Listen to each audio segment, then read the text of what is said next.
Salam sejahtera buat kita semuanya. Shalom. Mohon izin memperkenalkan diri teman-teman dan bapak dosen semuanya. Perkenalkan, nama saya Andreas Mikael Zai dengan NPM 22441095. Saya dari kelas 4 MB. Di sini saya membuat video untuk memenuhi tugas atau nilai akhir dari mata kuliah penganggaran perusahaan yang dimana dosennya diampu oleh Bapak Januardi Mesak. Pada kesempatan kali ini saya akan mempresentasikan isi makalah saya yang berjudul tentang perencanaan dan penyusunan anggaran perusahaan pada usaha kuliner Kosbol Nusantara. Nah, pada makalah ini saya membahas tentang proses penyusunan anggaran perusahaan, mulai dari perencanaan usaha, penyusunan berbagai jenis anggaran, hingga analisis keuangan untuk mengetahui kelayakan usaha. Nah, yang pertama saya akan membahas tentang pada bab 1, yakni pendahuluan. Latar belakang penyusunan makalah ini didasarkan pada semakin ketatnya persaingan dalam dunia usaha, sehingga setiap perusahaan itu dituntut memiliki perencanaan keuangan yang kuat.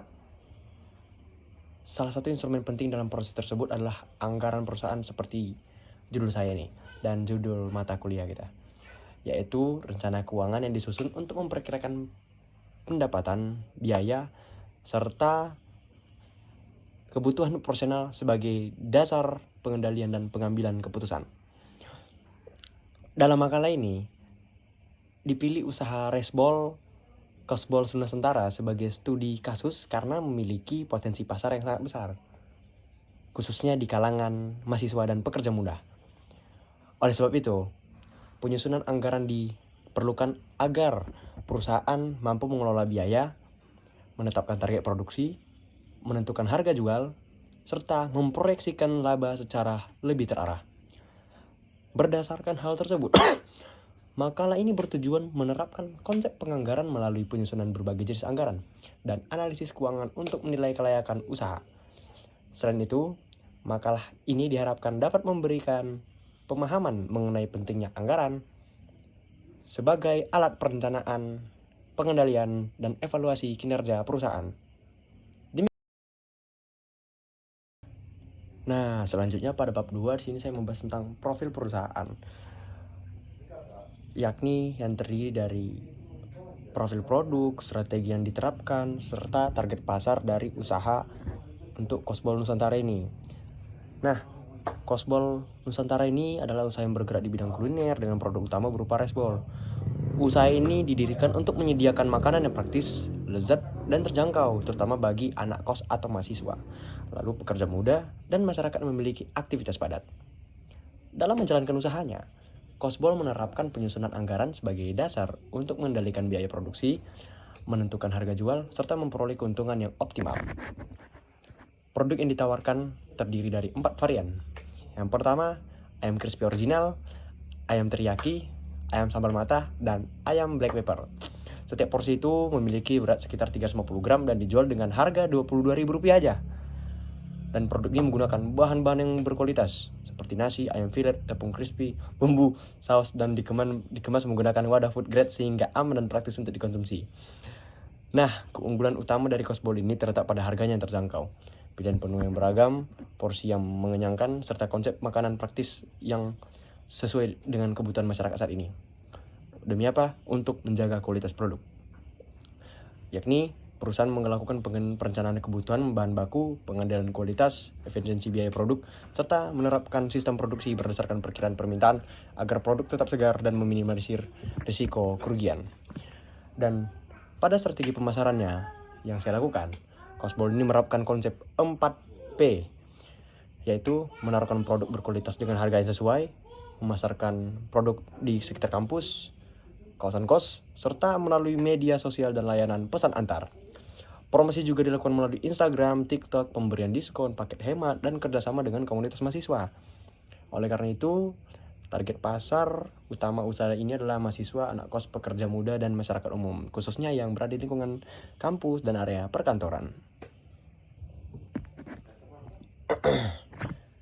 Nah, dan yang paling penting dari video saya ini adalah tentang penyusunan anggaran perusahaan.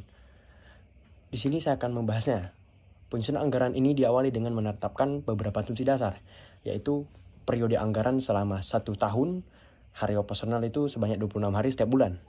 Kapasitas produksi itu rata-ratanya 50 porsi per hari, sehingga target penjualan ditetapkan sebanyak 15.600 porsi per tahun dengan harga jual Rp22.000 per satu porsi. Asumsi ini menjadi dasar dalam menyusun seluruh anggaran perusahaan. Nah, selanjutnya disusun dalam anggaran investasi, yaitu dana yang dibutuhkan untuk membeli aset-aset dan perlengkapan lainnya, seperti kompor, rice cooker, freezer, meja produksi, rak penyimpanan, serta peralatan administrasi. Total investasi awalnya itu yang dibutuhkan adalah 9.500.000. Kemudian disusun anggaran produksi. Berdasarkan target penjualan dan persediaan akhir, perusahaan merencanakan total produksi sebanyak 15.800 porsi selama 1 tahun agar kebutuhan pasar tetap terpenuhi. Dan setelah mengetahui jumlah produksi, perusahaan menghitung anggaran bahan baku yang meliputi beras dan lain sebagainya. Dan total kebutuhan bahan itu selama setahun diperkirakan sebesar Rp155.156.000. Dan selanjutnya disusun anggaran tenaga kerja langsung yang terdiri dari 1 orang koki, 1 helper produksi, dan 1 bagian packing dengan total biaya Rp69.600.000 per tahun. Selain itu, perusahaan juga menyusun anggaran biaya operasional seperti listrik, gas, air transportasi, internet, dan lain sebagainya dengan total yakni Rp14.400.000 per tahun, serta anggaran pemasaran sebesar Rp8.400.000 per tahun untuk kegiatan promosi melalui media sosial dan berbagai program promosi lainnya. Dan berdasarkan target perjualan sebanyak 15.600 porsi dengan harga Rp22.000 per porsi, diperoleh anggaran penjualan sebesar Rp343.200.000. Setelah seluruh penerimaan dan pengeluaran dihitung, diperoleh saldo kas bersih sebesar Rp86.144.000. Hal ini menunjukkan bahwa perusahaan itu memiliki perencanaan keuangan yang cukup baik untuk mendukung kegiatan operasionalnya.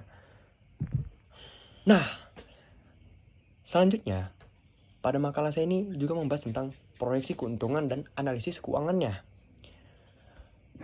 Kita sedikit mengulik pada bagian sebelumnya. Berdasarkan target penjualan yang telah ditetapkan, usaha Kosbol Nusantara diproyeksi memperoleh pendapatan kotor yang seperti saya bilang tadi Rp343.200.000 per tahun. Dan dikurangi seluruh biaya operasional, bahan baku, tenaga kerja, dan pemasaran, perusahaan diperkirakan memperoleh laba bersih sebesar Rp95.644.000 dalam 1 tahun. Hasil ini menunjukkan bahwa usaha memiliki prospek yang cukup baik dan mampu menghasilkan keuntungan. Selanjutnya tentunya harus dilakukan analisis break-even point atau BIP, yaitu analisis untuk mengetahui jumlah minimum penjualan agar perusahaan tidak mengalami keuntungan maupun kerugian. Berdasarkan perhitungan, titik impas usaha ini berada pada sekitar 7.666 porsi, sedangkan target penjualan mencapai 15.600 porsi. Nah, hal ini menunjukkan bahwa target penjualan berada jauh di atas titik impas sehingga peluang memperoleh keuntungan sangat cukup besar. Selain itu, dilakukan juga perhitungan payback period, yakni waktu yang dibutuhkan untuk mengembalikan modal investasi awal. Berdasarkan hasil perhitungan, modal investasi sebesar 9.500.000 itu diperkirakan dapat kembali dalam waktu sekitar 1,2 bulan. Nah, dengan demikian, usaha Kosbol Nusantara itu dinilai sangat layak untuk dijalankan karena mampu menghasilkan laba, memiliki resiko kerugian yang relatif rendah, serta memiliki waktu pengembalian modal yang cukup tepat. Nah, sebagai kesimpulan dari presentasi ini, dapat disimpulkan bahwa penyusunan anggaran memiliki peran yang sangat penting dalam keberlangsungan suatu usaha. Melalui penyusunan anggaran, perusahaan dapat merencanakan kebutuhan dana, mengendalikan biaya operasional, menentukan target penjualan, serta memperkirakan laba yang akan diperoleh.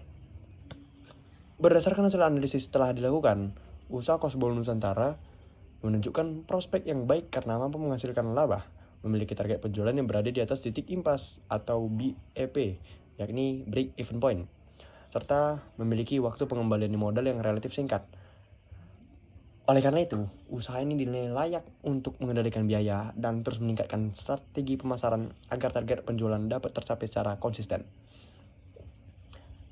Dan demikian presentasi yang dapat saya sampaikan. Terima kasih pada teman-teman dan Bapak dosen sudah menonton. Di sini saya mengucapkan terima kasih banyak dan mohon maaf bila ada salah kata, salah tutur kata atau salah lainnya yang saya lakukan. Mohon maaf. Demikian dari saya ucapkan terima kasih. Tuhan Yesus memberkati. Shalom.